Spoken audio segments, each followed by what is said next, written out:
ರಾಜ್ಯದಲ್ಲಿ ಒಳಮೀಸಲಾತಿ ವಿಚಾರ ಮತ್ತೆ ತೀವ್ರ ಚರ್ಚೆಗೆ ಕಾರಣವಾಗಿದೆ.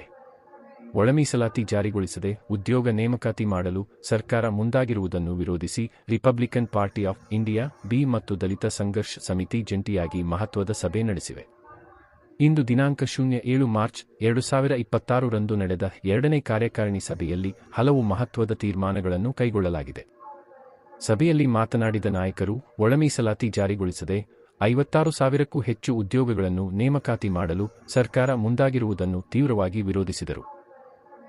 ಮಾದಿಗ ಮತ್ತು ಸಂಬಂಧಿತ ಸಮುದಾಯಗಳು ಕಳೆದ ಹಲವು ವರ್ಷಗಳಿಂದ ಒಳಮೀಸಲಾತಿ ಜಾರಿಗಾಗಿ ಹೋರಾಟ ಇಲ್ಲದೆ ಉದ್ಯೋಗ ನೇಮಕಾತಿ ಮಾಡೋದಕ್ಕೆ ಸರ್ಕಾರ ಮುಂದಾಗಿರೋದನ್ನು ವಿರೋಧಿಸಿ ಕರ್ನಾಟಕ ರಾಜ್ಯದಾದ್ಯಂತ ಕರ್ನಾಟಕ ದಲಿತ ಸಂಘರ್ಷ ಸಮಿತಿ ಮತ್ತು RPI-B 16/3/2026 16/3/2026 ರಾಜ್ಯದ ಎಲ್ಲ ಜಿಲ್ಲಾಧಿಕಾರಿಗಳ ಕಚೇರಿ ಮುಂದೆ ಬೃಹತ್ ಪ್ರತಿಭಟನಾ ಪ್ರದರ್ಶನವನ್ನು ಮಾಡೋದಕ್ಕೆ ಇಂದಿನ ಸಭೆಯಲ್ಲಿ ಮತ್ತು ಇದಕ್ಕಿಂತ ಮೊದಲು ನಡೆದಂಥ ದಾಸಂಸ ಮತ್ತು RPI-B ಕಾರ್ಯಕಾರಿಣಿ ಸಭೆಯಲ್ಲಿ ಸರ್ವಾನುಮತದಿಂದ ತೀರ್ಮಾನವನ್ನು ಮಾಡಿದ್ದೇವೆ. ಉದ್ಯೋಗ ನೇಮಕಾತಿನಲ್ಲಿ ಉದ್ಯೋಗಾಕಾಂಕ್ಷಿಗಳಿಗೆ ಉದ್ಯೋಗ ಕೊಡೋದ್ರಲ್ಲಿ, ಉದ್ಯೋಗ ನೇಮಕಾತಿ ಮಾಡೋದ್ರಲ್ಲಿ ನಮ್ಮ ವಿರೋಧವಿಲ್ಲ. ಆದರೆ ಉದ್ಯೋಗ ನೇಮಕಾತಿನಲ್ಲಿ ಪರಿಶಿಷ್ಟ ಜಾತಿಗಳ ಒಳ ಮೀಸಲಾತಿಯನ್ನು ಅಳವಡಿಸ್ತಲೇ ಉದ್ಯೋಗ ನೇಮಕಾತಿ ಮಾಡೋಕ್ಕೆ ಹೊರಟಿರೋದು ಇದು ಅತ್ಯಂತ ವಿಷಾದನೀಯ ಮತ್ತು ಪರಿಶಿಷ್ಟ ಜಾತಿಗಳು ಮತ್ತು ಮಾದಿಗ ಸಂಬಂಧಿತ ಜಾತಿಗಳಿಗೆ ಇದು ಮರಣ ಶಾಸನವಾಗಿದೆ. ಮಾದಿಗ ಸಂಬಂಧಿತ ಜಾತಿಗಳು ಕಳೆದ 35 ವರ್ಷಗಳಿಂದ ರಾಜ್ಯದಲ್ಲಿ ನಿರಂತರವಾಗಿ ಹೋರಾಟಗಳನ್ನು ಮಾಡ್ತಾ ಇದ್ದಾರೆ. 8-10 ಜನ ಜೀವಗಳನ್ನು ಕಳ್ಕೊಂಡಿದ್ದಾರೆ. ಅನೇಕ ಜನ ಜೀವನವನ್ನು ಕಳ್ಕೊಂಡಿದ್ದಾರೆ. ಅನೇಕರ ಮೇಲೆ ಲಾಠಿ ಚಾರ್ಜು, ಪೊಲೀಸ್ ಕೇಸ್ಗಳು, ನಿರಂತರವಾಗಿ ಜಾಥಾ, ಮೆರವಣಿಗೆ, ಪ್ರತಿಭಟನೆ, ಗ್ಯಾರೋಗಳು ನಡೆದಿದೆ. ಒಳ ಮೀಸಲಾತಿಯನ್ನು ವರ್ಗೀಕರಿಸ್ತೇವೆ, ನ್ಯಾಯವನ್ನು ಕೊಡ್ತೇವೆ ಅಂತ ಹೇಳಿ ಕಾಂಗ್ರೆಸ್ಸು, BJP, ಜನತಾದಳ ಅಧಿಕಾರವನ್ನು ನಡೆಸಿದಂತಹ ಈ ಪಕ್ಷಗಳು ತಮ್ಮ ಪ್ರಣಾಳಿಕೆಯಲ್ಲಿ ಹಾಕ್ಕೊಂಡು ಅನೇಕ ಭರವಸೆಗಳನ್ನು ಕೊಟ್ಟಿದ್ದಾರೆ. ಬರೀ ಭರವಸೆಯ ಬೇಗುದಿಗೆಯಲ್ಲಿ ಈ ಸಮಾಜವನ್ನು ಮೋಸ ಮಾಡ್ತಾ ಇದ್ದಾರೆ. ಒಳ ಮೀಸಲಾತಿ ಜಾರಿ ಮಾಡೋದಕ್ಕೆ ರಾಜಕೀಯ ಇಚ್ಛಾಶಕ್ತಿಯಾಗಲಿ ಕಳಕಳಿಯಾಗಲಿ ಕಾಂಗ್ರೆಸ್ ಪಕ್ಷಕ್ಕೆ ಇಲ್ಲ. ಕಾಂಗ್ರೆಸ್ ಪಕ್ಷ ಒಂದು ರೀತಿಯ ಪರಿಶಿಷ್ಟ ಜಾತಿಗಳನ್ನು ವೋಟ್ ಬ್ಯಾಂಕನ್ನಾಗಿ ಮಾಡ್ಕೊಂಡಿದೆ. ಒಳ ಮೀಸಲಾತಿ ವರ್ಗೀಕರಣ ಮಾಡೋದಕ್ಕೆ ಸುಪ್ರೀಂ ಕೋರ್ಟ್ನ 7 ಜನರ ನ್ಯಾಯಾಧೀಶರು ತೀರ್ಪು ಕೊಟ್ಟು 2 ವರ್ಷಗಳು ಕಳೆದಿದೆ. 2024 ಆಗಸ್ಟ್ 1ನೇ ತಾರೀಕು ತೀರ್ಪು ಬಂತು. ತುಂಬ ತಡವಾಗಿ ಎಚ್ಚೆತ್ತುಕೊಂಡಂತ ಮುಖ್ಯಮಂತ್ರಿ ಸನ್ಮಾನ್ಯ ಸಿದ್ದರಾಮಯ್ಯನವರು ನಾಗಮೋಹನ್ ದಾಸ್ ಆಯೋಗವನ್ನು ರಚನೆ ಮಾಡಿದರು. ಗೌರವಾನ್ವಿತ ನ್ಯಾಯಾಧೀಶರು ತುಂಬ ವೈಜ್ಞಾನಿಕವಾಗಿ ವರದಿಯನ್ನು ತಯಾರು ಮಾಡಿ ಸರ್ಕಾರಕ್ಕೆ ಸಲ್ಲಿಸಿದರು. ಅವ್ರ ವರದಿನಲ್ಲಿ 5 ಗುಂಪುಗಳನ್ನಾಗಿ ಮಾಡಿದರು. ಅದನ್ನು ಪರಿವರ್ತಿಸಿ ಅದನ್ನು ಪರಿಗಣಿಸ್ತಲೇ ಸಿದ್ದರಾಮಯ್ಯನವರ ಸರ್ಕಾರ 3 ಗುಂಪುಗಳನ್ನು ಮಾಡಿ ಮಾದಿಗ ಮತ್ತು ಮಾದಿಗ ಸಂಬಂಧಿತ ಜಾತಿಗಳಿಗೆ 6%, ವಲಯ ಮತ್ತು ವಲಯ ಸಂಬಂಧಿತಗೆ 5%, ಮತ್ತು ಸ್ಪೃಶ್ಯ ಸಂಬಂಧಿತ ಜಾತಿಗಳು, ಅದಕ್ಕೆ ಅಲೆಮಾರಿಗಳು 59 ಜಾತಿಗಳನ್ನು ಸೇರಿ 4% ಮೀಸಲಾತಿಯನ್ನು ಕೊಟ್ಟರು. ಈ ಮೀಸಲಾತಿ ಏನು ಆ ನಾಡಗೌಡರ ಏನು ನಾಗಮೋಹನ್ ದಾಸ್ರವರ ಆಯೋಗ ಕೊಟ್ಟಂತಹ ವರದಿಯನ್ನು ಸಚಿವ ಸಂಪುಟ ಅಂಗೀಕರಿಸಿದೆ. ಆ ನಂತರ ಎರಡೂ ಸದನಗಳು, ವಿಧಾನಸಭೆ, ವಿಧಾನ ಪರಿಷತ್ತು, ಚಳಿಗಾಲದ ಅಧಿವೇಶನದಲ್ಲಿ ಸರ್ವಾನುಮತದಿಂದ ಅಂಗೀಕರಿಸಿದೆ, ಮಸೂದೆಯನ್ನು ಮಾಡಿದೆ, ವಿಧೇಯಕವನ್ನು ಮಾಡಿ ರಾಜ್ಯಪಾಲರ ಅಂಕಿತಕ್ಕೆ ಕಳಿಸಿಕೊಟ್ಟಿದ್ದಾರೆ. ರಾಜ್ಯಪಾಲರು ಅಂಕಿತವನ್ನು ಹಾಕಿ ಈಗ ಅಧಿಕೃತ ಮಸೂದೆ ಆಗಿದೆ. ಈ ಮಸೂದೆ ಜಾರಿ ಇರುವಂಥ ಸಂದರ್ಭದಲ್ಲಿ ಇದೆಲ್ಲ ಪ್ರಕ್ರಿಯೆಗಳನ್ನು ಬದಿಗೊತ್ತಿ 56,432 ಉದ್ಯೋಗ ನೇಮಕಾತಿಯನ್ನು ಒಳ ಮೀಸಲಾತಿ ಅಳವಡಿಸ್ತೇನೆ, ಒಳ ಮೀಸಲಾತಿ ಇಲ್ದೇನೆ ಉದ್ಯೋಗ ನೇಮಕಾತಿಗೆ ಮುಂದಾಗಿರುವಂಥದ್ದು ಅನೇಕ ಅನುಮಾನಗಳಿಗೆ ಎಡೆ ಮಾಡಿಕೊಡ್ತದೆ. ಅಲ್ಲದೆ 35 ವರ್ಷಗಳು ಹೋರಾಟ ಮಾಡಿದಂತಹ ಈ ಸಮಾಜಕ್ಕೆ, ಕಟ್ಟಕಡೆಯ ಸಮಾಜಕ್ಕೆ, ಮಾದಿಗ ದಮನಿತ ಸಮಾಜಕ್ಕೆ ವಿಷ ಉಣಿಸಿದಂಥ ಕೆಲಸ ಆಗಿದೆ. ಮಾದಿಗ ಸಮಾಜ ಅಷ್ಟೇ ಅಲ್ಲ, ವಲಯ ಸಂಬಂಧಿತ ಜಾತಿಗಳು, ಮಾದಿಗ ಮತ್ತು ಮಾದಿಗ ಸಂಬಂಧಿತ ಜಾತಿಗಳು ಅಸ್ಪೃಶ್ಯತೆಯ ನೋವಿನಲ್ಲಿ ಸಮಾನ ದುಃಖಿಗಳು. ವಲಯ ಮತ್ತು ಮಾದಿಗ ಸಮಾಜ ಅಸ್ಪೃಶ್ಯತೆಯಲ್ಲಿ ಸಮಾನ ನೋವನ್ನು ಅನುಭವಿಸಿದ್ದಾರೆ, ಬಡತನ ಇದೆ. ಆದರೆ ಮಾದಿಗ ಮತ್ತು ಮಾದಿಗ ಸಂಬಂಧಿತ ಜಾತಿಗಳು ನಮ್ಗೆ ಉದ್ಯೋಗ ಸಿಕ್ಕಿಲ್ಲ ಅಂತ ಅನೇಕ ಹೋರಾಟಗಳನ್ನು ಮಾಡಿದ್ದಾರೆ. ಬಾಬಾ ಸಾಹೇಬ್ ಅಂಬೇಡ್ಕರ್ ಅವರ ಹೃದಯ ಅಂತರಾಳದಿಂದ, ಅವರ ಹೃದಯದಿಂದ ಈ ಒಂದು ಸಮಸ್ಯೆಯನ್ನು ನೋಡಬೇಕಾಗಿದೆ.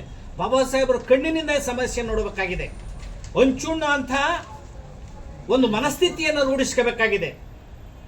ಅನ್ಯಾಯವನ್ನು ಅನ್ಯಾಯ ಅಂತ ಹೇಳುವಂತಹ ಸ್ವಭಾವವನ್ನು ರೂಢಿಸ್ಕೋಬೇಕಾಗಿದೆ. ಆ ಕಾರಣದಿಂದ 5 ದಶಕಗಳ ಕಾಲ ಹೋರಾಟ ಮಾಡಿದಂತಹ ನಾವು ಅನ್ಯಾಯಕ್ಕೊಳಗಾದಂಥ ಈ ಸಮಾಜಕ್ಕೆ ನ್ಯಾಯ ಕೊಡಿಸೋದಕ್ಕೆ ತುಂಬ ಕಟಿಬದ್ಧರಾಗಿದ್ದೇವೆ. ಅಷ್ಟಲ್ಲದೆ ಅಲೆಮಾರಿಗಳು, ದಕ್ಕಲ ಸಮಾಜ ಅತ್ಯಂತ ಕಷ್ಟದಲ್ಲಿ ಅಂತಹ ಅಲೆಮಾರಿ, ಅಲೆಮಾರಿ 59 ಜಾತಿಗಳು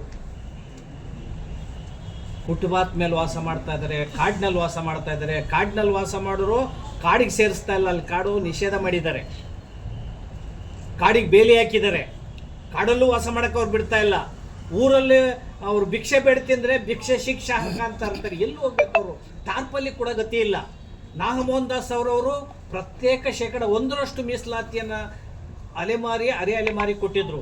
ಅದನ್ನು ಪರಿಷ್ಕರಿಸಿ ಸಿದ್ದರಾಮಯ್ಯನವರು ಸ್ಪೃಶ್ಯ ಜಾತಿಯಲ್ಲಿ ಸೇರಿಸಿ ಅವ್ರಿಗೆ ಭಾಳ ದ್ರೋಹವನ್ನು ಮಾಡಿದ್ದಾರೆ.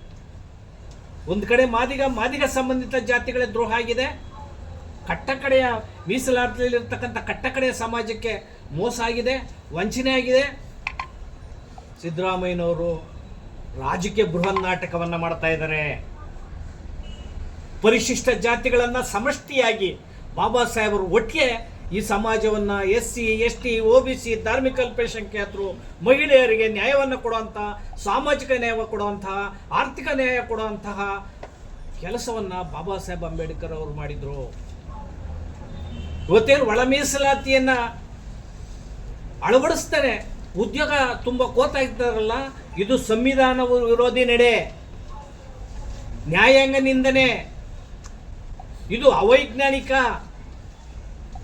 ಒಂದು ಸುತ್ತೋಲೆಯನ್ನು ಹೊರಡಿಸಿದೆ ಸರ್ಕಾರ ಇತ್ತೀಚೆಗೆ, ಒಂದು ವಾರದ ಹಿಂದೆ 27/2/2026 ಸುತ್ತೋಲೆಯನ್ನು ಹೊರಡಿಸಿದೆ ಸರ್ಕಾರ.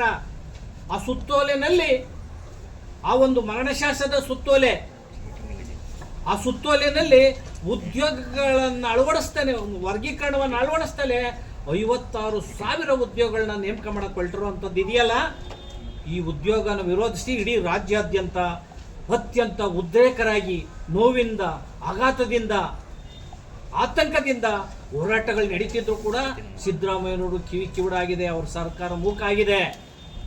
ಏನು ಮೀಸಲಾತಿ ವಿರೋಧ ಮಾಡ್ಕೊಂಬಂದಂಥ ಜನರು ಇವತ್ತು ಬೆತ್ತಲಾಗಿದ್ದಾರೆ. ಅವತ್ತಿಂದ ಮೀಸಲಾತಿ ವಿರೋಧ ಮಾಡ್ಕೊಂಬಂದಂಥವ್ರು ಜನ ಯಾರು ಅನ್ನೋದು ಇವತ್ತು ಇಡೀ ಸಮಾಜದ ಕಣ್ಣಿಗೆ ಅವರು ಬೆತ್ತಲಾಗಿ ಕಾಣಿಸ್ತಾ ಇದ್ದಾರೆ. ನೀವು ಈ ಸಮಾಜವನ್ನು ಒಂದು ಮಾಡಬೇಕು, ಪರಿಶಿಷ್ಟ ಜಾತಿಗಳನ್ನು ಒಂದು ಮಾಡಬೇಕು, ಹಿಂದುಳಿದ ಅಲ್ಪಸಂಖ್ಯಾತರ ಸಮಾಜಕ್ಕೆ ನ್ಯಾಯ ಕೊಡಬೇಕು. ಆದರೆ ಒಂದೇ ಒಂದು ಸಮಾಜದ ಪರವಾಗಿ ನೀವು ರಾಜಕಾರಣ ಮಾಡ್ತಾ ಇದ್ದೀರಲ್ಲ, ಇದು ನಾಚಿಕೆಗೇಡಿನ ಸಂದರ್ಭ. ಸಿದ್ದರಾಮಯ್ಯನವರು ಇವತ್ತು ಅಸಮರ್ಥರಾಗಿದ್ದಾರೆ. ಸಿದ್ದರಾಮಯ್ಯನವರು ಒಳ ಮೀಸಲಾತಿಯ ವಿರೋಧಿಗಳು. ಸಿದ್ದರಾಮಯ್ಯನವರು ಸಾಮಾಜಿಕ ನ್ಯಾಯವನ್ನು ಅವತ್ತಿಂದ ಏನು ಹೇಳ್ಕೊಂಡ್ಬಂದಿದ್ದಾರೆ, ಅಹಿಂದ ತುತ್ತೂರಿಯನ್ನು ಹೇಳ್ಕೊಂಡ್ಬಂದಿದ್ದಾರೆ. ಇದೆಲ್ಲನೂ ಕೂಡ ಸುಳ್ಳು. ಸಾಮಾಜಿಕ ನ್ಯಾಯವನ್ನು ಹೇಳೋದ್ರ ಮೂಲಕ ಸಮಾಪ್ತಿಯನ್ನು ಮಾಡುವಂಥ ಕೆಲಸಗಳನ್ನು ಮಾಡ್ಕೊಂಡ್ಬಂದಿದ್ದಾರೆ. ಪರಿಶಿಷ್ಟ ಜಾತಿಯ 39,000 ಕೋಟಿ ಹಣ, SC, SP, TSP ಹಣ ಕಳೆದ 3 ವರ್ಷಗಳಲ್ಲಿ ದುರುಪಯೋಗ ಮಾಡಿದ್ದಾರೆ ಸಿದ್ದರಾಮಯ್ಯನವ್ರ ಸರ್ಕಾರ. 5 ಗ್ಯಾರಂಟಿಗೆ ಹಾಕಿದ್ದಾರೆ, 5 ಗ್ಯಾರಂಟಿಗೆ ಹಾಕಿದ್ದಾರೆ, ಹುಲಿ ಸಂರಕ್ಷಣೆಗೆ ಹಾಕಿದ್ದಾರೆ, ಕಡೆಗೆ ಮೇಲ್ಸೇತುವೆಗೆ ಹಾಕಿದ್ದಾರೆ, ರಸ್ತೆಗೆ ಹಾಕಿದ್ದಾರೆ, ನೀರಾವರಿಗೆ ಹಾಕಿದ್ದಾರೆ. ಪರಿಶಿಷ್ಟ ಜಾತಿ ವರ್ಗಗಳ ಅಲೆಮಾರಿ ಸಮಾಜಗಳ ನಿಗಮಗಳಿದಾವಲ್ಲ, ನವ ಪೈಸಾ ನಿಗಮಗಳಲ್ಲಿಲ್ಲ. ಒಂದು ಮನೆಯೊಬ್ಬರಿಗೆ ಕೊಟ್ಟಿಲ್ಲ ಸಿದ್ದರಾಮಯ್ಯನವರು ಕಳೆದ 3 ವರ್ಷಗಳ ಆಡಳಿತ ಅವಧಿಯಲ್ಲಿ. 2 ಎಕರೆ ಜಮೀನು ಕೊಡುವಂಥ ಕೆಲಸವನ್ನು ಮಾಡಿಲ್ಲ. ಒಂದು ಗಂಗಾ ಕಲ್ಯಾಣ ಯೋಜನೆಯಲ್ಲಿ ಒಂದು ಬೋರ್ವಾಕ್ ಹಾಕಂತ ಕೆಲಸ ಮಾಡಿಲ್ಲ. ವಾಲ್ಮೀಕಿ ನಿಗಮದಲ್ಲಿ 1,189 ಕೋಟಿ ರೂಪಾಯಿಯನ್ನ ಗುಳುಂ ಮಾಡಿ ಜೈಲಿಗೆ ಹೋದಂಥದ್ದು ಕೂಡ ಶಾಸಕರು ತಾವೆಲ್ಲನೂ ಕೂಡ ನೋಡಿದರೆ, ಸಚಿವರು ಜೈಲಲ್ಲಿ ಬಂದಂಥದ್ದು. ಈಗ ಇನ್ನೊಂದು ಹಗರಣ, ಅಂಬೇಡ್ಕರ್ ನಿಗಮದ ಹಗರಣ, ಬೇರೆ ಹಗರಣ ಈಗ ಹೊರಗಡೆ ಬರ್ತಾ ಇದೆ. ಸಮಾಜ ಕಲ್ಯಾಣ ಇಲಾಖೆ ದಿವಾಳಿ ಆಗಿದೆ. ಎಲ್ಲನೂ ಸಿದ್ದರಾಮಯ್ಯ ಗೋರಿ 5 ಗ್ಯಾರಂಟಿಗೆ ಹಾಕುವಂಥದ್ದು. ಇದೀಗ ಒಳ ಮೀಸಲಾತಿ ವಿಚಾರದಲ್ಲಿ ಅವರು ರಾಜಕೀಯ ಮಾಡ್ತಾ ಇದ್ದಾರೆ. ಪರಿಶಿಷ್ಟ ಜಾತಿಯ ಸಚಿವರುಗಳನ್ನು ಹೊಡಿತಾ ಇದ್ದಾರೆ. ಪರಿಶಿಷ್ಟ ಜಾತಿಯವರು ಒಟ್ಟಾಗಿದ್ದದ್ದು ಸಿದ್ದರಾಮಯ್ಯನವರಿಗೆ ಅಧಿಕಾರದಲ್ಲಿ ಮುಂದುವರಿಯೋದಕ್ಕೆ ಉಪಯೋಗ ಮಾಡ್ಕೊಳ್ಳೋದ್ರ ಮೂಲಕ ಒಳ ಮೀಸಲಾತಿಯನ್ನ ರಾಜಕೀಯ ದಾಳವಾಗಿ ಬಳಸಿ, ಒಳ ಮೀಸಲಾತಿಯನ್ನ ತನ್ನ ರಾಜಕೀಯ ಕುತಂತ್ರಕ್ಕೆ ಬಳಕೆ ಮಾಡಿಕೊಂಡು ಇಡೀ ಪರಿಶಿಷ್ಟ ಜಾತಿಗಳಲ್ಲಿ ಎಡ ಬಲ ಅಂತ ವಿಂಗಡಣೆ ಮಾಡಿದ್ದಾರೆ. ಇಂಥ ಒಂದು ಸಂಕಷ್ಟದ ಸಂದರ್ಭದಲ್ಲಿ, ಪರಿಶಿಷ್ಟ ಜಾತಿಯವರು ಬೀದಿನಲ್ಲಿ ಬಡದಾಡೋಂಥ ಸಂದರ್ಭದಲ್ಲಿ ಏನಾದರೂ ಕೂಡ ಪ್ರಾಣ ಹಾನಿಗಳಾದರೆ, ಹೋರಾಟದ ಸಂದರ್ಭದಲ್ಲಿ ಜೀವ ಹಾನಿಗಳಾದರೆ, ಉದ್ರೇಕಾಗಿ ಪ್ರಾಣ ಹಾನಿಗಳಾದರೆ ಸಿದ್ದರಾಮಯ್ಯನವರಲ್ಲಿ ಅಟ್ರಾಸಿಟಿ ಕೇಸ್ ಹಾಕ್ತೇವೆ.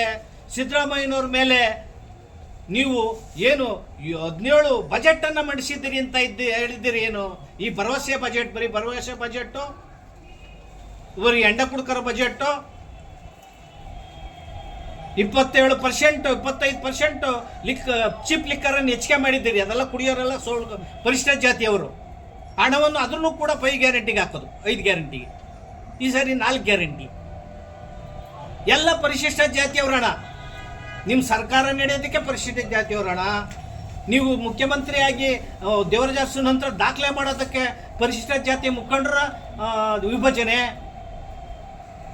ಮತ್ತು ರಾಜಕೀಯ ಕುತಂತ್ರ, ರಾಜಕೀಯ ಪಿತೂರಿ ಇವೆಲ್ಲನೂ ಕೂಡ ಬಿಟ್ಟು 56,432 ಉದ್ಯೋಗ ನೇಮಕಾತಿ ಏನಿದೆ, ಒಳ ಮೀಸಲಾತಿಯನ್ನು ಅದರಲ್ಲಿ ಅಳವಡಿಸ್ಬೇಕು ಅಂತೇಳಿ ಆಗ್ರಹವನ್ನು ಮಾಡ್ತಾ ಇದ್ದೇವೆ. ಆ ಆಗ್ರಹವನ್ನು ಮಾಡೋದ್ರ ಮೂಲಕ ನೀವೇನಾದ್ರು ಕೆಲಸನ ಮಾಡ್ದ ಹೋದ್ರೆ, ಒಳ ಮೀಸಲಾತಿ ಜಾರಿ ಮಾಡದ ಹೋದ್ರೆ ಇಡೀ ರಾಜ್ಯಾದ್ಯಂತ ಎಲ್ಲ ನಡೆಯುವಂಥ ಸಭೆಗಳು ಗ್ಯಾರವ್ ಮಾಡ್ತೇವೆ, ಪ್ರತಿಭಟನೆಗಳು ಮಾಡ್ತೇವೆ, ಧರಣಿಗಳು ಮಾಡ್ತೇವೆ, ವಿಧಾನಸೌಧ ಬೆಂಗಳೂರು ಚಲೋ ಮಾಡ್ತೇವೆ, ದೊಡ್ಡ ಬೃಹತ್ ಕಾರ್ಯಕ್ರಮಗಳನ್ನು ಮಾಡ್ತೇವೆ. ನಿಮಗೆ ಕಪ್ಪು ಚುಕ್ಕೆ ಬರ್ತದೆ ಅನ್ನೋ ಮಾತನ್ನು ಈ ಸಂದರ್ಭದಲ್ಲಿ ಮುಖ್ಯಮಂತ್ರಿ ಸಿದ್ದರಾಮಯ್ಯನವ್ರಿಗೆ ಹೇಳ್ತೀವಿ. ನಾವು ಒಂದು ಮಾತನ್ನು ಹೇಳ್ತೀನಿ ಇಲ್ಲಿ. ಮೊನ್ನೆ 5ನೇ ತಾರೀಕು ಬಜೆಟಲ್ಲಿ 2 ದಿನಗಳ ಹಿಂದೆ ನಡೆದಂತಹ ಕ್ಯಾಬಿನೆಟಲ್ಲಿ ಸಚಿವ ಸಂಪುಟದಲ್ಲಿ ಉದ್ಯೋಗ ನೇಮಕಾತಿಗೆ ತಾಂತ್ರಿಕ ಅಡಚಣೆ ಇದೆ, ಟೆಕ್ನಿಕಲ್ ಪ್ರಾಬ್ಲಮ್ ಇದೆ ಅಂತ ಹೇಳಿದ್ದೀರಿ. ಅಂಗೈವಣಿಗೆ ಕನ್ನಡಿ ಬೇಕಾ? ವಲ್ಲದ ಗಂಡಿಗೆ ಮಸರ ಕಲ್ಲು ಅನ್ನಂಗೆ ಸಮಸ್ಯೆ ಇರೋದು ಪ್ರಾಬ್ಲಮ್ ಇರೋದು ನಿಮ್ಮ ಸರ್ಕಾರದಲ್ಲಿ, ನಿಮ್ಮ ಸಚಿವ ಸಂಪುಟದಲ್ಲಿ, ನಿಮ್ಮ ಕಾಂಗ್ರೆಸ್ಸಲ್ಲಿ, ನಿಮ್ಮ ಹೃದಯಗಳಲ್ಲಿ, ನಿಮ್ಮ ಮನಸ್ಸುಗಳಲ್ಲಿ ಪ್ರಾಬ್ಲಮ್ ಇರೋದು. ರೋಸ್ಟರ್ ಪದ್ಧತಿ ಕಳೆದ 1950ರಿಂದನೂ ಕೂಡ ಅನೇಕ ದಶಕಗಳಿಂದ ರೋಸ್ಟರ್ ಪದ್ಧತಿ ಇದೆ. ಈ ರೋಸ್ಟರ್ ಪದ್ಧತಿಯನ್ನು ನಾವು ಕೇಳ್ತಾ ಇದ್ದೇವೆ. ನೀವು ವಿಧೇಯಕದಲ್ಲಿ 17% ಹೇಳಿದ್ದೀರಾ ಪರಿಶಿಷ್ಟ ಜಾತಿಗೆ, ನೀವು 15% ಕೊಡಿ. ಸುಪ್ರೀಂ ಕೋರ್ಟ್ ಸೀಲಿಂಗ್ ಇರೋದ್ರಿಂದ 50% ಇಳಿಸ್ಬೇಕು ಅಂತ ಇರೋದ್ರಿಂದ 50% ತಗೊಂಡು 15% ಮೀಸಲಾತಿಯನ್ನು ಪರಿಶಿಷ್ಟ ಜಾತಿಯವ್ರಿಗೆ ಹಂಚಿ. 15% ಪ್ರತ್ಯೇಕ ಮಾಡಿ. ಸಾಮಾನ್ಯ ಜನರಲ್ ಏನು ನೇಮಕಾತಿ ಮಾಡ್ತೀರಿ ಅದರಿಂದ 15% ಪ್ರತ್ಯೇಕ ಮಾಡಿ ಪರಿಶಿಷ್ಟ ಜಾತಿಯವರಿಗೆ 101 ಜಾತಿಗೆ ಸಮನಾಗಿ ಹಂಚಿ ಅವರ ಜನಸಂಖ್ಯೆಗೆ ತಕ್ಕಂತೆ. ಯಾವ ಕೋರ್ಟಲ್ಲೂ ಕೂಡ ಸ್ಟೇ ಇಲ್ಲ, ಯಾವ ಕೋರ್ಟಲ್ಲೂ ಸ್ಟೇ ಇಲ್ಲ, ಯಾವ ಅಡೆತಡೆ ಇಲ್ಲ. ಉದ್ಯೋಗದಲ್ಲಿ ಒಳ ಮೀಸಲಾತಿಯನ್ನು ಅಳವಡಿಸೋದಕ್ಕೆ ಯಾವುದೇ ಸರ್ಕಾರದಲ್ಲಿ ಸ್ಟೇ ಇಲ್ಲ, ಯಾವುದೇ ಸರ್ಕಾರ ತೀರ್ಪು ಕೊಟ್ಟಿಲ್ಲ. ಇನ್ನು 1-2 ಪ್ರಕರಣಗಳಿದ್ದು ಒಳ ಮೀಸಲಾತಿ ಬಗ್ಗೆ ಹೈಕೋರ್ಟಲ್ಲಿ. ಒಂದು ಪ್ರಕರಣದಲ್ಲಿ ಹೇಳಿದೆ, ಒಂದು ಪ್ರಕರಣ 50% ಸೀಲಿಂಗ್ ಬಗ್ಗೆ ಸುಪ್ರೀಂ ಕೋರ್ಟ್ ಹೇಳಿದೆ, ಇಲ್ಲೂ ಇದೆ. ಅದು ನಾವು 50% ಕೊಡಿ ಅಂತ ಹೇಳ್ತೀವಿ. ಇನ್ನೊಂದು ಪ್ರಕರಣದಲ್ಲಿ ಕೋರ್ಟೇ ನೇರವಾಗಿ ಹೇಳಿದೆ 15% ನೀವು ಅಳವಡಿಸೋದಕ್ಕೆ ನಮ್ದು ಯಾವುದೇ ಅಡೆತಡೆ ಇಲ್ಲ, ನೀವು ಪ್ರಕ್ರಿಯೆಯನ್ನು ಪ್ರಾರಂಭಿಸ್ಬೋದು ಅಂತ. ಅದನ್ನು ಅಡ್ವೊಕೇಟ್ ಜನರಲ್ಲು ಶಶಿಕಿರಣ್ ಶೆಟ್ಟಿ ಅವರು ಸರ್ಕಾರಕ್ಕೆ ರೇಟಿಂಗಲ್ಲಿ ಕೊಟ್ಟಿದ್ದಾರೆ. ಅದನ್ನು ಕ್ಯಾಬಿನೆಟ್ ನೋಟ್ ಆಗಿದೆ. 15% ಕೊಡೋದಕ್ಕೆ ಯಾವುದೇ ಅಡಚಣೆ ಇಲ್ಲ ಅಂತ. ಇದನ್ನೆಲ್ಲನೂ ಮುಚ್ಚಿಟ್ಟು ಬೇಕಂತಲೇ ಯಾವುದೇ ಅಡಚಣೆ ಇಲ್ದಲೆ, ಯಾವುದೇ ಕೋರ್ಟಲ್ಲಿ ಆಜ್ಞೆ ಇಲ್ದರೂ ಕೂಡ ಈ ಒಳ ಮೀಸಲಾತಿಯನ್ನು ವರ್ಗೀಕರಣ ಮಾಡೋದಕ್ಕೆ ಮನಸ್ಸಿಲ್ಲ. ನೀವು ಕಿತ್ತಾಡಿಸ್ಬೇಕು, ಈ ಸಮಾಜಕ್ಕೆ ಮೋಸ ಮಾಡಬೇಕು. ಒಂದು. ಎರಡನೇದು, ದಶಕಗಳಿಂದ ನಡೆದಂತಹ ರೋಸ್ಟರ್ ಪದ್ಧತಿನಲ್ಲಿ 15% ನಡೆದಂಥ ರೋಸ್ಟರ್ ಪದ್ಧತಿನಲ್ಲಿ ಆರಿಜೆಂಟಲ್ ಮತ್ತು ವರ್ಟಿಕಲ್ ರೋಸ್ಟ್ರನ್ನ ಮೇಂಟೈನ್ ಮಾಡಿದ್ದಾರೆ. ತುಂಬ ಸರಾಗವಾಗಿ ಮಾಡಿದ್ದಾರೆ ರೋಸ್ಟ್ರವನ್ನು ಅಧಿಕಾರಿಗಳು. ಆಮೇಲೆ ಏಕ ಹುದ್ದೆ, ಆಮೇಲೆ ಶ್ರೇಣಿ ವಿಚಾರ ಬಂದಾಗ, ಆಮೇಲೆ ಹೆಚ್ಚು ಉದ್ಯೋಗದ ಬಗ್ಗೆ ಯಾವುದೇ ತಡೆ ಬಂದಾಗ ಎಲ್ಲನೂ ಕೂಡ ಸರಳವಾಗಿ ನಿಭಾಯಿಸಿದ್ದಾರೆ, ರೋಸ್ಟ್ರನ್ನು ಕೊಟ್ಕೊಂಬಂದಿದ್ದಾರೆ. ಇವನು ಕೊಡೋದ್ರಲ್ಲಿ ಯಾವುದೇ ಅಡೆತಡೆ ಇಲ್ಲ. ಆದರೂ ಸಿದ್ದರಾಮಯ್ಯರು ಡಿಲೇ ಟ್ಯಾಕ್ಟಿಸ್ ಮಾಡ್ತಾ ಇದ್ದಾರೆ. ಇವ್ರು ಕಿತ್ತಾಡಿ ಅವರು ಮತ್ತೆ ಕಂದಕವನ್ನು ತೋಡೋದಕ್ಕೆ, ಪರಿಶಿಷ್ಟ ಜಾತಿಯವರಿಗೆ ಮೋಸ ಮಾಡೋದಕ್ಕೆ, ಮಾದಿಗ ಮತ್ತು ಮಾದಿಗ ಸಂಬಂಧ ಜಾತಿಗಳಿಗೆ ಮೋಸವನ್ನು ಮಾಡೋದಕ್ಕೆ, ಆ ಜಾತಿ ತಿಂದು ಈ ಜಾತಿ ತಿಂದು ಅಂತ ಹೆಸರಾಟಕ್ಕೆ ಅವಕಾಶ ಮಾಡೋಕ್ಕೋಸ್ಕರ ಸಿದ್ದರಾಮಯ್ಯನವರು 56,432 ಉದ್ಯೋಗವನ್ನು ನೇಮಕ ಮಾಡೋಕ್ಕೆ ಹೊರಟಿದ್ದಾರೆ. ಸರ್ಕಾರದಲ್ಲಿ 2,84,000 ಉದ್ಯೋಗಗಳು ಖಾಲಿ ಇದ್ದಾವೆ. ಅನೇಕ ಯುವಕರಿಗೆ ವಯೋಮಿತಿ ಮೀರ್ತಾ ಇದೆ. ನೀವು ಕೂಡಲೇ ನೇಮಕ ಮಾಡಿ ಉದ್ಯೋಗಗಳನ್ನು, ರೋಸ್ಟರನ್ನು ಮೇಂಟೈನ್ ಮಾಡಿ, ಒಳ ಮೀಸಲಾತಿಯನ್ನು ಅಳವಡಿಸಿ. ಯಾರ ವಿರೋಧ ಇಲ್ಲ ಅದಕ್ಕೆ. ಯಾರನ್ನ ಎತ್ಕಟ್ಟಿ ನೀವು ಈ ಕೆಲಸ ಮಾಡೋದು ಸರಿಯಲ್ಲ ಅಂತ ಹೇಳಿ ಈ ಒಳ ಮೀಸಲಾತಿಯನ್ನು ಎಲ್ಲ ಬಜೆಟ್ ವಿಚಾರ ಬಂದಾಗ, ಬಡ್ತಿ ವಿಚಾರ ಬಂದಾಗ, ರೋಸ್ಟ್ ವಿಚಾರ ಬಂದಾಗ, ನೇರ ನೇಮಕಾತಿ ಬಂದಾಗ ಎಲ್ಲದರಲ್ಲೂ ಕೂಡ ಅಳವಡಿಸಿ ಹೋರಾಟ ಮಾಡಿರುವಂತಹ ಸಮಾಜವನ್ನು ನೀವು ಅತ್ಯಂತ ಗೌರವಯುತವಾಗಿ ನಡೆಸ್ಕೊಂಡು ಹೋಗಬೇಕು ಅಂತ ನಾನು ಮನವಿ ಮಾಡ್ಕೊಳ್ಳೋದ್ರ ಮೂಲಕ ಸಿದ್ದರಾಮಯ್ಯನವರು ಹಿಂಗೆ ಮುಂದುವರೆದ್ರೆ ಉಪಚುನಾವಣೆ ಬರ್ತದೆ. ದಾವಣಗೆರೆ ಮತ್ತೊಂದು ಕ್ಷೇತ್ರ,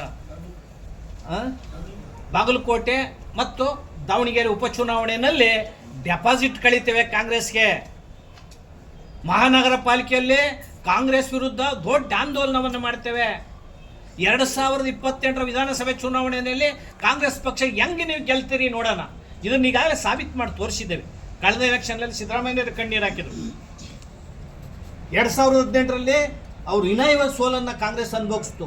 ಇದು ಕೂಡ ಈಗಲೂ ಅದೇ ಮಾಡ್ತೇವೆ. ಒಂದು, ತಮಗೆ ಕಿವಿ ಮಾತು ಹೇಳಬೇಕು ಅಂದರೆ 2013ರಿಂದ 2018ವರೆಗೂ ಸದಾಶಿವ ಆಯೋಗವನ್ನು ಓಲ್ಡ್ ಏಜ್ ಸ್ಟೋರಲ್ಲಿ ಇಟ್ಟರು ಸಿದ್ದರಾಮಯ್ಯನವರು ಆಡಳಿತದಲ್ಲಿ. ನಾಗಮೋಹನ್ ದಾಸ್ ಆಯೋಗದ ವರದಿನೂ ಹಾಗೆ ಮಾಡಿದರು. ಮಾಧುಸ್ವಾಮಿ ರಿಪೋರ್ಟ್ ಕೊಟ್ಟಿದ್ರು. ಅದನ್ನು ಕೂಡ ಸಿದ್ದರಾಮಯ್ಯನವರು ಕೋಲ್ಡೇಜ್ ಸ್ಟೋರಲ್ಲಿ ಇಟ್ಟರು. ಕಾಂತರಾಜ್ ವರದಿ, ಹಿಂದುಳಿದವ್ರ ಪರವಾಗಿ ಕೊಟ್ಟಂಥ ಕಾಂತರಾಜ್ ವರದಿ, ಆಯೋಗದ ವರದಿ, ಅದರ ಮೇಲೆ ಜಯಪ್ರಕಾಶ್ ಹೆಗ್ಡೆ ಅವ್ರನ್ನ ನೇಮಕ ಮಾಡಿದರು. ತಿರುಗಿ ಅದ್ರೂ ಕೂಡ ರಾಜೀವ್ ಗಾಂಧಿ ಹತ್ರ ಹೋಗಿ ಅದ್ರೂ ಕೂಡ ತಳಕ ಹಾಕ್ಯಂಗೆ ಕೂತ್ಕೊಂಡ್ರು, ಅಡಿ ಹಾಕ್ಯಂಗೆ ಕೂತ್ಕೊಂಡ್ರು. ಅಂದರೆ ಹಿಂದುಳಿದವ್ರಿಗೂ ಕೂಡ ಸಿದ್ದರಾಮಯ್ಯನವರು ನ್ಯಾಯ ಕೊಟ್ಟಿಲ್ಲ, ಸಾಮಾಜಿಕ ನ್ಯಾಯ ಕೊಟ್ಟಿಲ್ಲ, ಅಲ್ಪಸಂಖ್ಯಾತರ ನ್ಯಾಯ ಕೊಟ್ಟಿಲ್ಲ, ಪರಿಶಿಷ್ಟ ಜಾತಿ ವರ್ಗಗಳಿಗೆ ನ್ಯಾಯ ಕೊಟ್ಟಿಲ್ಲ. ನಾನು ಹೇಳ್ತೇನೆ, ಎಷ್ಟು ಬಜೆಟನ್ನು ಮಂಡಿಸಿದ್ದೀರಿ ಅನ್ನೋದು ಮುಖ್ಯ ಅಲ್ಲ ಸಿದ್ದರಾಮಯ್ಯನವರೇ. ಎಷ್ಟು ವರ್ಷ ಮುಖ್ಯಮಂತ್ರಿ ಆಗಿದ್ದೀರಿ, ದಾಖಲೆ ಮಾಡಿದ್ರಿ ಅನ್ನೋದು ಮುಖ್ಯ ಅಲ್ಲ. ಪದ್ಧತಿ ಇರಬೇಕು. ನಿಮಗೆ ಬಹುಮತ ಇದೆ, ನಿಮಗೆ ಪದ್ಧತಿ ಇಲ್ಲ. ನೀವು ಒಳ ಮೀಸಲಾತಿ ಸಾಮಾಜಿಕ ನ್ಯಾಯ ಹೇಳ್ತೀರಿ, ನೀವು ಸಾಮಾಜಿಕ ನ್ಯಾಯಕ್ಕೆ ತಕ್ಕಂತೆ ನಡ್ಕೊಂತ ಇಲ್ಲ. ಸಂವಿಧಾನದ ಹೆಸರು ಹೇಳ್ತೀರಿ, ಸಂವಿಧಾನ ಪರಿಕಲ್ಪನೆಗಳು, ಆಶಯಗಳು ಕಿಂಚತ್ತು ನಿಮಗೆ ಗೊತ್ತಿಲ್ಲ. ಅಡ್ವೊಕೇಸಿ ಹೇಳ್ತೀರಿ, ಅಡ್ವೊಕೇಸಿನೂ ನ್ಯಾಯವೇ ನಿಮಗೆ ಗೊತ್ತಿಲ್ಲ. ಬಂದರೆ ನಿಮ್ಗೆ ನಾವು ಟೀಚ್ ಮಾಡ್ತೇವೆ. ನಿಮ್ಮ ಸಚಿವ ಸಂಪುಟಕ್ಕೆ ಇದರಲ್ಲಿ ತೊಡಕೊಳ್ಳಿ ಅನ್ನೋದಿದ್ರೆ ನಾವು ನಿವಾರಿಸ್ತೇವೆ. ಯಾವ ಟೆಕ್ನಿಕಲ್ ಪ್ರಾಬ್ಲಮ್ ಇದೆ, ಯಾವ ತಜ್ಞರ ಸಮಿತಿಯನ್ನು ನೇಮಕ ಮಾಡ್ತಿದ್ರು ನೀವು? ಆ ಥರದಿದ್ರೆ ನಮ್ಮ ಜೊತೆಗೆ ದಲಿತ ಸಂಘಟನೆಗಳು ಅಥವಾ ಮಾದಿಗ ಸಂಬಂಧಿತ ಸಂಘಟನೆಗಳೊಟ್ಟಿಗೆ ಚರ್ಚೆ ಮಾಡಿ, ನಾವು ಕ್ಲಿಯರ್ ಮಾಡ್ತೇವೆ ನಿಮಗೆ. ನಿಮ್ಮಲ್ಲಿ ಸರ್ಕಾರದ ಅಧಿಕಾರಿಗಳು ಇಲ್ವಾ? ಒಂದು ಇಂಗ್ಲೀಷ್ ನ್ಯಾಯವೇ ಗೊತ್ತಿಲ್ಲ. ನಿಮ್ಮ ಸರ್ಕಾರದಲ್ಲಿ ಆ PDCL ಕೇಸಲ್ಲಿ 2 ಸಾರಿ ತಿದ್ದುಪಡಿ ಮಾಡಿದ್ದೀರಿ. ಅದರೊಳಗಡೆ ಸರಿಯಾಗಿ ಇಂಗ್ಲೀಷ್ ಅರ್ಥ ಆಗದೇನೆ ಸುಪ್ರೀಂ ಕೋರ್ಟ್ ಚೀಮಾರಿ ಹಾಕಿದ್ದಾವೆ, ಕೋರ್ಟ್ಗಳಲ್ಲಿ ಅದು ಬಿದ್ದೋಗಿದೆ. ಈ ರೀತಿಯ ಅತ್ಯಂತ ನೀವು ಒಂದು ಕಳಕಳಿ ಇಲ್ದಾನೆ, ಆಸಕ್ತಿ ಇಲ್ದಾನೆ ನಿಮ್ಮ ಸರ್ಕಾರ ಪರಿಶಿಷ್ಟ ಜಾತಿಯವರನ್ನು ಭಿಕ್ಷುಕರ ರೀತಿಯಲ್ಲಿ, ಬೀದಿ ಹೋರಾಟಗಾರರ ರೀತಿಯಲ್ಲಿ ಅತ್ಯಂತ ಹೀನಾಯವಾಗಿ ನಡೆಸ್ಕೊಂತ ಇದ್ದೀರಿ. ಇದು ಒಳ್ಳೆಯದಲ್ಲ ನಿಮ್ಮ ಕಾಂಗ್ರೆಸ್ ಪಕ್ಷಕ್ಕೆ. 56 ವರ್ಷಗಳ ಕಾಲ ನೀವು ಆಡಳಿತವನ್ನು ಕಾಂಗ್ರೆಸ್ನವ್ರು ಮಾಡಿದ್ದೀರಿ. ಬಾಬಾ ಸಾಹೇಬರನ್ನು ಉರಿದು ಮುಕ್ಕಿದ್ದೀರಿ, ನೀವು ಅವ್ರನ್ನ ಸೋಲಿಸಿದ್ದೀರ, ಅವರು ಅನೇಕ ಸಾರಿ ಕಣ್ಣೀರು ಹಾಕ್ಸಿದ್ದೀರ. ಅವ್ರದ್ದೊಂದು ಸ್ಟ್ಯಾಚು ಆಗೋಕ್ಕೆ ಯೋಗ್ಯತೆ ಇರಲಿಲ್ಲ ನಿಮಗೆ. ಅವ್ರಿಗೆ ಭಾರತ ರತ್ನ ಕೊಡೋಕ್ಕೆ ಯೋಗ್ಯತೆ ಇಲ್ಲ ನಿಮಗೆ. ಬಾಬಾ ಸಾಹೇಬ್ ಅಂಬೇಡ್ಕರ್ ಬಗ್ಗೆ ಹೇಳೋಕ್ಕೂ ನಿಮ್ಗೆ ಯೋಗ್ಯತೆ ಇಲ್ಲ, ಸಂವಿಧಾನದ ಬಗ್ಗೆ ಹೇಳೋಕ್ಕೂ ಯೋಗ್ಯತೆ ಇಲ್ಲ. ಸಂವಿಧಾನವನ್ನು ತಿದ್ದುಪಡಿ ಮಾಡೋದವರೇ ನೀವು ಹೆಚ್ಚು ಸಾರಿ. ಆದರೆ ಕಳೆದ ಚುನಾವಣೆಯಲ್ಲಿ ಎಲ್ಲ ದಲಿತ ಸಂಘಟನೆಗಳು ಬೆಂಬಲ ಕೊಟ್ಟಿದ್ದೇವೆ ನಾವು ನಿಮ್ಮ ಸರ್ಕಾರಕ್ಕೆ. ಯಾಕೆ ಸಂವಿಧಾನ ಬದಲು ಮಾಡಿಬಿಡ್ತಾರೆ BJP ಅವರು ಅಂತ. ಆದರೆ ಅನೇಕ ತಿದ್ದುಪಡಿಗಳು ಮಾಡಿರೋಂಥವ್ರು, ಸಂವಿಧಾನವನ್ನು ಪಕ್ಕ ಹಾಕ್ಕೊಂಡು ನಿಮ್ಮದೇ ಸಂವಿಧಾನ ಇಟ್ಕೊಂಡು ಆಡಳಿತ ನಡೆಸಿರೋಂಥವ್ರು ಏಕೈಕ ಪಕ್ಷ ಕಾಂಗ್ರೆಸ್ ಪಕ್ಷ. ಕಾಂಗ್ರೆಸ್ ಪಕ್ಷ ದಲಿತ ವಿರೋಧಿ ಪಕ್ಷ, ಕಾಂಗ್ರೆಸ್ ಪಕ್ಷ ಹಿಂದುಳಿದವರು ವಿರೋಧ ಪಕ್ಷ, ಕಾಂಗ್ರೆಸ್ ಪಕ್ಷ ಅಲ್ಪಸಂಖ್ಯಾತರ ವಿರೋಧ ಪಕ್ಷ, ಕಾಂಗ್ರೆಸ್ ಪಕ್ಷ ರೈತರ ವಿರೋಧ ಪಕ್ಷ. ಒಟ್ಟಾರೆ ಜನ ವಿರೋಧಿ ಪಕ್ಷ ಅಂದರೆ ಕಾಂಗ್ರೆಸ್ ಪಕ್ಷ. ಅಲ್ಲಿರುವಂತಹ ಪೂರ್ವಗ್ರಹ ಪೀಡಿತರು, ಸ್ಯಾಡಿಸ್ಟ್ಗಳು, ಅಲ್ಲಿರ್ತಕ್ಕಂಥ ಕೋಮುವಾದಿಗಳು, ಮೃದು ಕೋಮುವಾದಿಗಳು. ಆದ್ದರಿಂದ ಜನ ಅರ್ಥ ಮಾಡ್ಕೋಬೇಕಾಗಿದೆ. ಸಿದ್ದರಾಮಯ್ಯನವರು ಮತ್ತು ಸಿದ್ದರಾಮಯ್ಯರ ಸರ್ಕಾರದ ವಿದ್ಯಮಾನಗಳನ್ನು ನೇಮಕ ಮಾಡ್ಕೋಬೇಕು, ಅರ್ಥ ಮಾಡ್ಕೋಬೇಕು. ಕೊನೆಯದಾಗಿ ಅತ್ಯಂತ ಮುಖ್ಯವಾಗಿ ದಲಿತರಲ್ಲಿ ಹಿರಿಯ ಮುತ್ಸದ್ದಿ ರಾಜಕಾರಣಿಗಳಾದಂತಹ AICCಯ ಅಧ್ಯಕ್ಷರಾದಂತಹ ಸನ್ಮಾನ್ಯ ಶ್ರೀ ಮಲ್ಲಿಕಾರ್ಜುನ ಖರ್ಗೆ ಸಾಹೇಬರು ಕೂಡಲೇ ಮಧ್ಯಪ್ರವೇಶಿಸಬೇಕು. ನಿಮಗಾಗಲೇ ಅನೇಕ ಸಚಿವರು ನಿಮ್ಮನ್ನು ಮೀಟ್ ಮಾಡಿ ಮನವಿ ಕೊಟ್ಟಿದ್ದಾರೆ. ಒಳ ಮೀಸಲಾತಿ ವಿಚಾರವನ್ನು ಕೂಡಲೇ ನೀವು ನೇತೃತ್ವ ವಹಿಸಿ ಈ ಬಡದಾಟಗಳನ್ನು ಸರಿ ಮಾಡಬೇಕು. ನೀವು ಮೌನ ವಹಿಸಿದರೆ ಈ ಬಾಬಾ ಸಾಹೇಬರಿಗೆ, ಸಂವಿಧಾನಕ್ಕೆ ನೀವು ಅವಮಾನ ಮಾಡ್ದಂಗೆ ಆಗ್ತದೆ. ಈ ಸಮಾಜವನ್ನು ಮುನ್ನಡೆಸೋದಕ್ಕೆ ನೀವು ನೇತೃತ್ವವನ್ನು ಒಳ ಮೀಸಲಾತಿ ವಿಚಾರದಲ್ಲಿ ನೀವು ಮಧ್ಯಪ್ರವೇಶಿಸಬೇಕು ಅಂತ ಸನ್ಮಾನ್ಯ ಶ್ರೀ ಮಲ್ಲಿಕಾರ್ಜುನ ಖರ್ಗೆ ಸಾಹೇಬರಿಗೆ ನಾನು ಮನವಿ ಮಾಡ್ತೇನೆ.